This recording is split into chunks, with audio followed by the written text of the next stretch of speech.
승소했으니 됐어. 뭐 이번 사건은 양쪽 다 원하는 대로 끝난 거니까 양쪽 다 승소라고 치자.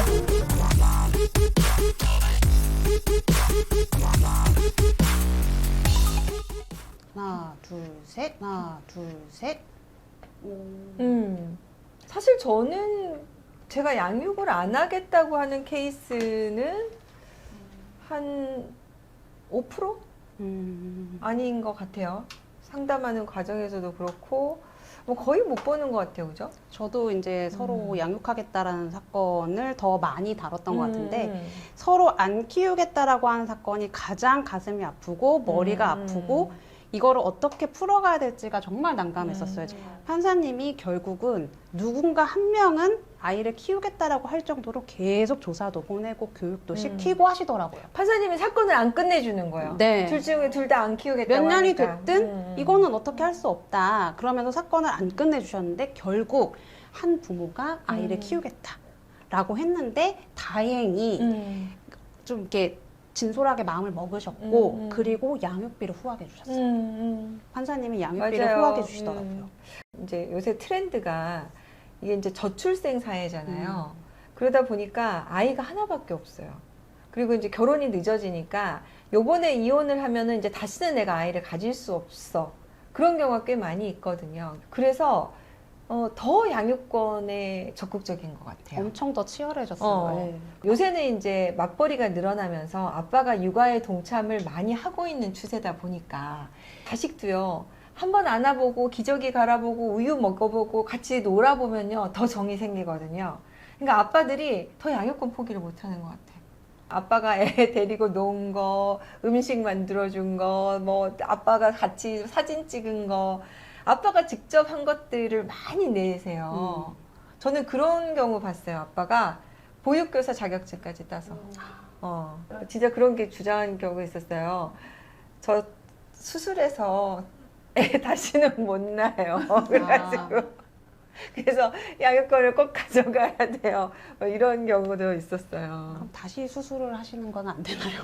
그게 복귀가 안 되는 경우가 있나 보더라고요. 네. 근데 사실 양육권을 꼭 가져오지 않아도 부모 자식 관계가 끊기는 거는 아니거든요. 맞아요. 충분히 면접 교섭을 하고 이제 충분히 만난 기회를 갖고 아이랑 충분히 소통을 하면 오히려 그 떨어져 지내긴 하지만 같은 집에서 잠만 안 잔다 뿐이지 그 관계가 더 돈독해지는 경우도 있거든요. 근데 이제 친권 양육권을 이제 서로 키우겠다라는 것까지는 저는 충분히 공감을 합니다. 근데 그게 이 사람을 꼭 이겨야겠어의 용도로 사용되는 경우가 굉장히 좀 있어요. 그래서 그런 부분들이 좀 안타깝다는 생각을 많이 했습니다. 왜냐하면 애들이 그 과정에서 왔다 갔다 하면서 애들도 또 눈치가 있잖아요. 그리고 애들도 굉장히 똑똑합니다. 어려도 본인한테 유리한 걸 잘 알아요. 그러면 그거를 엄마 아빠 사이에서 이용하는 경우도 있어요. 그래서 그러면서 아이들의 정서가 굉장히 상처를 입고 이제 좀 안 좋아지는 경우가 저는 가장 걱정이 돼서 맞아요. 양육권에 대한 다툼을 할 때는 물론 이제 진솔하게 다투는 건 맞지만 아이들 입장을 한 번씩은 더 고려를 해주시고 하면 어떨까 이 생각을 좀 해봤습니다. 아이를 자기의 소유물이라고 생각하는 네. 거, 양육을 하지 않게 되면 내가 진다고 생각하는 거. 그 다음에 이제 양육을 하면 아무래도 재산 분할을 받을 때 조금 유리해요. 부양적인 측면이 고려하죠. 있어서 네. 이제 그런 것 때문에 양육을 하겠다고 하는 거. 이건 절대 하셔는 안 되는 안 일입니다. 됩니다.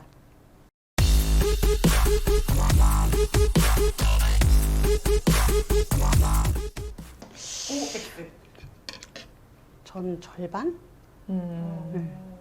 왜냐면 잘 사는 분도 있긴 합니다. 네. 그리고 간혹 그런 경우가 있더라고요.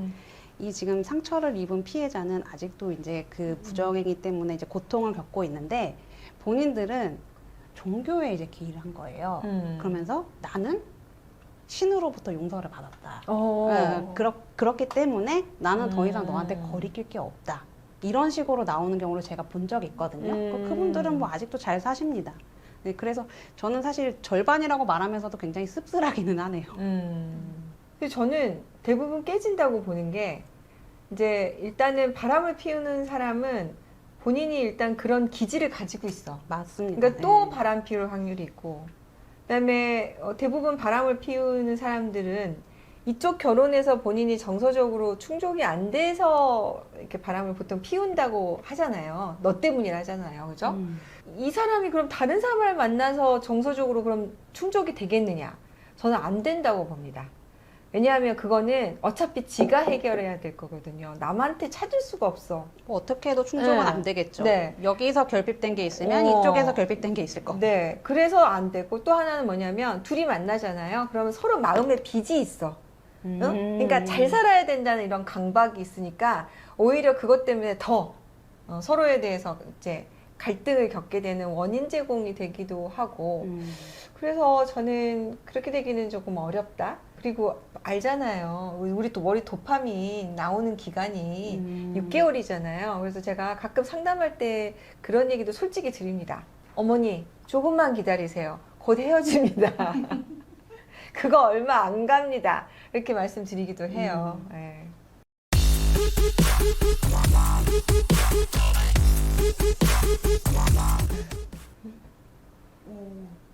그러니까 절대 믿지 말아야 될 얘기 중에 하나가 이혼하고 올게. 그죠? 이혼 소송 중이야, 별거 중에 있어. 이런 거는 이제 검증이 안 되니까. 그렇죠. 네. 절대로 그건 믿으면 안 되고요.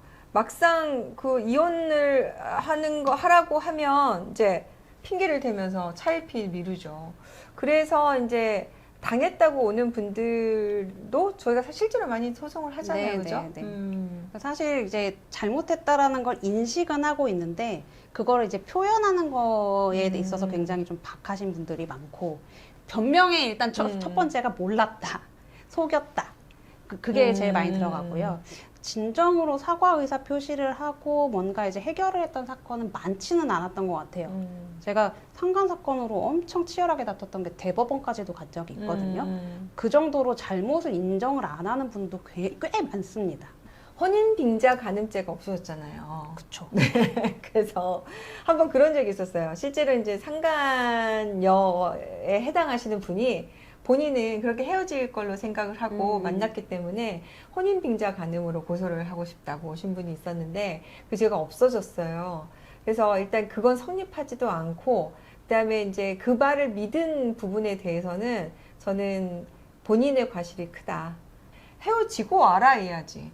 도장 찍고 와라 이래야지. 그걸 믿으면서 사귀는 거는 잘 되는 경우가 거의 없다. 남성들 같은 경우에 이제 특징이 일단은 꼬셔야 되니까 뭐 부인하고 막 곧 헤어질 것처럼 하지만 아까 얘기했잖아요. 호르몬이 6개월밖에 안 나오거든. 그러면 이제 6개월이 지나면 정신이 차려지는 거지. 그래서 양쪽에 저울을 재는 거죠. 어떤 게 나은가. 근데 이쪽에는 본초가 있고 사회적인 명예가 있고 재산이 있고 이혼하면 재산 분할을 해줘야 되는데 왜 이걸 깨고 이쪽으로 가냐고요. 계산만 해도 계산이 나오잖아요. 당장에. 그래서 이쪽이 여기서 갖고 있는 가치보다 훨씬 크지 않은 이상에는 이쪽으로 갈 이유가 없어요. 그래서 혹시 이걸 보고 계시는데 내가 지금 그런 남자를 만나고 있다. 그러면 절대로 하시면 안 됩니다. 정신 차리셔야 됩니다. 구 파트너를 보면서 이제 이혼 전문 변호사들의 세계가 어떤지 조금 엿보실 수 있어서 재미도 있고 또 저런 가정은 저런 이유로 고민해서 소송을 저런 식으로 하는구나 해가지고 좀 재미도 있으신 것 같아요. 왜 옛날에 사랑과 전쟁 보면 테이블 놓고 하는 거 자주에 뵙겠습니다. 자주에 뵙겠습니다. 아마 이제 드라마를 보시면서 변호사 선정이 중요하다 라는 생각은 조금 하시게 될 것 같아요. 사건이 어떻게 결론이 나는 것이 의뢰인에게 유리한지, 그 다음에 그걸 유리한 결론을 내기 위해서 어떤 스킬들을 쓰는지, 변호사 선정하는데 신중해야 되겠다. 이런 생각은 좀 하실 것 같습니다.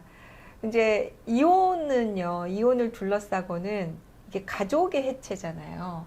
그러다 보니까 일단은 가족 관계를 잘 마무리할 수 있는 뭐 지혜가 있어야 되고 또 하나는 재산 분할과 관련해서 잘 정리할 수 있는 합리적인 판단 능력 뭐 이런 게 있어야 되고 그다음에 아이들이 미성년인 경우에는 그런 입장을 좀 헤아릴 수 있는 게 있어야 되고 해서 이런 것들을 잘 처리할 수 있고 같이 고민해 줄 수 있는 변호사를 선택하시면 좋을 것 같아요.